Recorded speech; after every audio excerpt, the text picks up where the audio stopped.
Hi, my name is Rebecca Collette, and I'm here to talk to you about jump rope. I know you're probably thinking, jump rope, but yes, believe it or not, jump rope is a sport. It started in schools and was known as the Jump Rope for Heart Association, and then later coaches began how healthy it was for your body, and they began to create a sport out of it. When I went to school, I was on a team called the ZZ Skippers, which I joined when I was in the first grade and stayed in for 10 whole years. I played all sports while growing up, but always picked jump rope over everything because we always grew up to be one big family.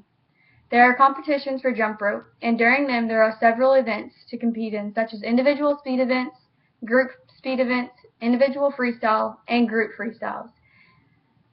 Individual speed is where you have a rope made out of wire, which, yes, it leaves bad whelps on your body when you mess up.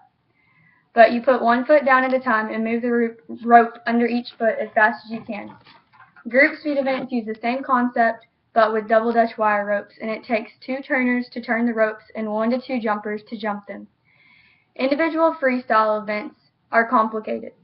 You're on the floor by yourself, and you're expected to perform a 1-minute routine of fancy tricks that you put together by yourself, and you hopefully spend a lot of practice time.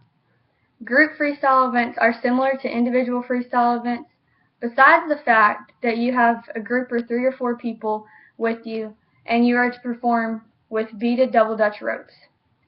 However, you and the group are still expected to perform a 1-minute routine which is created by the group, full of fancy tricks and hopefully with a lot of practice time behind it. When the competition concludes, the judges calculate all the scores and an award ceremony is held. The top 4 out of each event move on to the next round, which is known as nationals.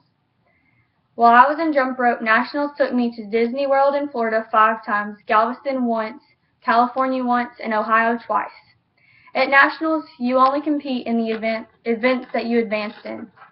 Once every 4 years, there is also tryouts for a team called the USA Jump Rope Team, which I had the honor of being on. The year I tried out and made the USA team, Worlds was held in Cape Town, South Africa. It was an amazing experience, and my team brought home silver, second out of the whole world in group freestyle events. So if you love to travel and be in shape, look into jump rope. I promise you, you will never regret it. Thank you.